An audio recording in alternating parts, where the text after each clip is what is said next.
Hello, Internet! We are live. It's 8 o'clock. And we are ready for another chapter of Glinda of Oz. This is my face. This is the book. And we're live. Oh, that's my wife's face. And she's purty. Isn't she the best? I love her lots. Mwah. She's a mother. So yesterday was her day. And today, well, it was everyone else's day, apparently. According to her work schedule. It was definitely not her day. But tonight is time for Glinda of Oz Chapter 15. So we're going to read that together. If you recall, last night we had the meeting of all of Ozma's friends and counselors and advisors and whatnot. And they decided they were all going to go to the Skeezer country and see if they could rescue Ozma and Dorothy. So they were all getting ready to leave. They said first thing in the morning we're leaving from the Emerald City to go to the Skeezers, the land of the Skeezers, the lake of the Skeezers. So tonight is chapter 15. It's entitled The Great Sorceress. Let's find out what's going on here. Betsy and Trot, when they heard of the rescue expedition, begged the wizard to permit them to join it, and he consented. The glass cat, overhearing the conversation, wanted to go also, and to this the wizard made no objection. This glass cat was one of the real curiosities of Oz. It had been made and brought to life by a clever magician named Dr. Pitt, who was not now permitted to work magic and was an ordinary citizen of the Emerald City. The cat was of transparent glass through which one could plainly see its ruby heart beating and its pink brains whirling around in the top of its head. The glass cat's eyes were emeralds. Its fluffy tail was of spun glass and very beautiful. The ruby heart, while pretty to look at, was hard and cold, and the glass cat's disposition was not pleasant at all times. It scorned to catch mice, did not eat, and was extremely lazy. If you complimented the remarkable cat on her beauty, she would be very friendly, for she loved admiration above everything. The pink brains were always working, and their owner was indeed more intelligent than most common cats.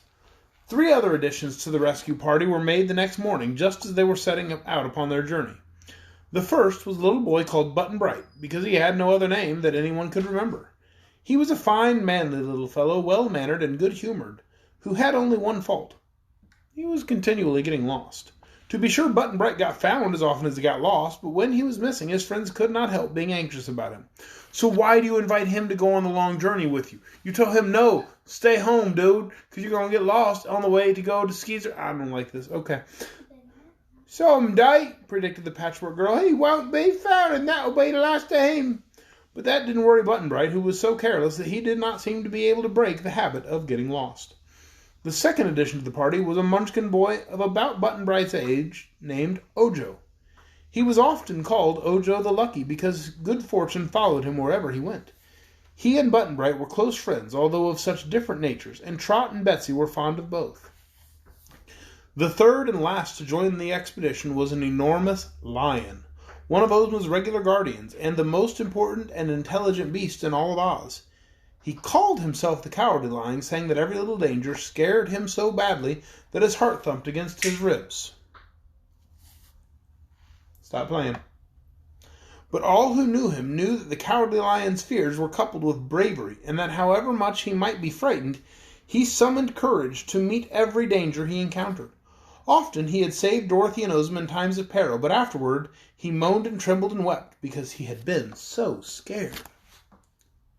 If Ozma needs help, I'm going to help her, said the great beast. Also, I suspect the rest of you may need me on this journey, especially Twat and Betsy, for you may pass through a dangerous part of the country. I know that wild Gillikin country pretty well. Its forests harbor many ferocious beasts. They were glad the Cowardly Lion was to join them, and in good spirits the entire party formed a procession and marched out of the Emerald City amid the shouts of the people, who wished them success and a safe return with their beloved ruler. They followed a different route from that taken by Ozma and Dorothy, for they went through the Winkie country and up north toward Oogaboo. But before they got there, they swerved to the left and entered the great Gillikin Forest, the nearest thing to a wilderness in all of Oz.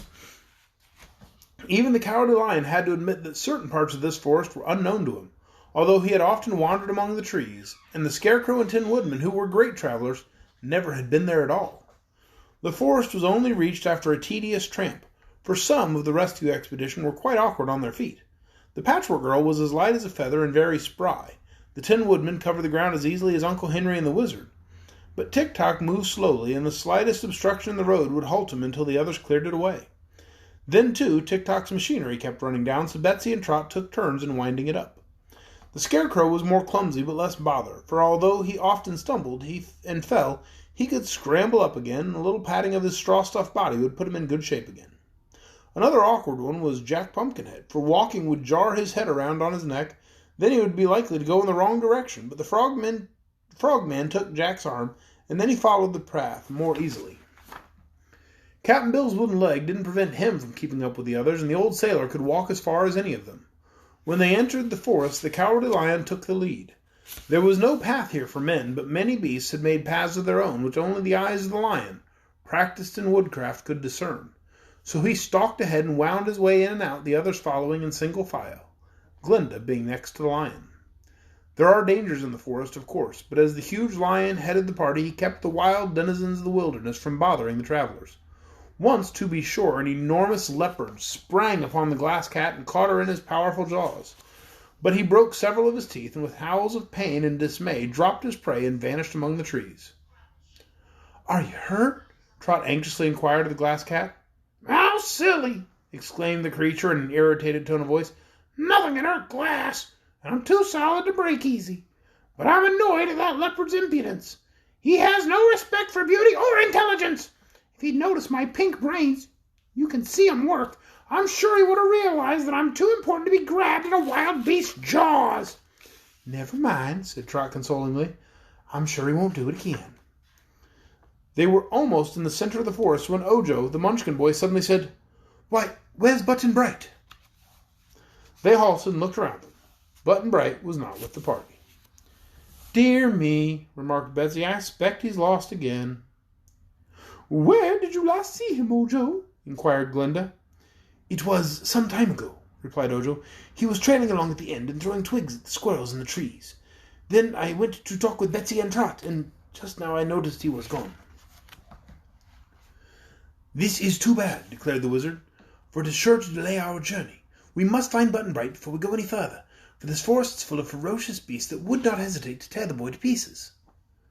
"But what shall we do?" asked the Scarecrow.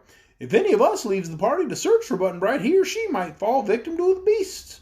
And if the lion leaves us, we will have no protector." "The Glass Cat should go," suggested the Frogman. "The beast can do her no harm, as we have discovered." The Wizard turned to Glinda. "Cannot your sorcery discover where Button-Bright is?" he asked. "I think so," replied the Sorceress. She called to Uncle Henry, who had been carrying her wicker box, to bring it to her, and when he obeyed, she opened it and drew out a small round mirror. On the surface of the glass she dusted a white powder and then wiped it away with her handkerchief and looked in the mirror. It reflected a part of the forest, and there, beneath a wide-spreading tree, Button-Bright was lying asleep. On one side of him crouched a tiger, ready to spring. On the other side was a big gray wolf, its bared fangs glistening in a wicked way. "Goodness me!" cried Trot, looking over Glinda's shoulder. "They'll catch him and kill him, sure."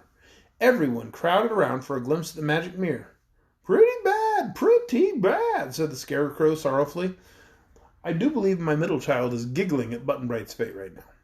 No, that is fine. "Comes of getting lost," said Cap'n Bill, sighing. "Guess he's a goner," said the Frogman, wiping his eyes on his purple silk handkerchief. "But where is he? Can't we save him?" asked Ojo the Lucky. "If we knew where he was, we could probably save him," replied the little Wizard. "But that tree looks so much like all the other trees that we can't tell whether it's far away or nearby." "Look at Glinda!" exclaimed Betsy. Glinda, having handed the mirror to the Wizard, had stepped aside, was making strange passes with her outstretched arms, and reciting in low, sweet tones a mystical incantation. Most of them watched the Sorceress with anxious eyes, despair giving way to the hope that she might be able to save their friend. The Wizard, however, watched the scene in the mirror, and while over his shoulders peered Trot, the Scarecrow, and the Shaggy Man. What they saw was more strange than Glinda's actions. The tiger started to spring on the sleeping boy, but suddenly lost its power to move and lay flat upon the ground. The gray wolf seemed unable to lift its feet from the ground. It pulled first at one leg and then at another, and finding itself strangely confined to the spot, began to bark and snarl angrily. They couldn't hear the barkings and snarls, but they could see the creature's mouth open and its thick lips move. Button-Bright, however, being but a few feet away from the wolf, heard its cries of rage, which wakened him from his untroubled sleep. The boy sat up and looked first at the tiger and then at the wolf. His face showed that for a moment he was quite frightened, but he soon saw that the beasts were unable to approach him. So he got upon his feet and examined them curiously, with a mischievous smile upon his face. Then he deliberately kicked the tiger's head with his foot, and, catching up a fallen branch of the tree, went to the wolf and gave it a good whacking. Both the beasts were furious at such treatment, but could not resent it. Button-Bright now threw down the stick, and with his hands in his pockets wandered carelessly away. "Now," said Glinda, "let the glass cat run and find him. He is in that direction," pointing the way. "But how far off I do not know. Make haste and lead him back to us as quickly as you can." The glass cat did not obey everyone's orders, but she really feared the great sorceress.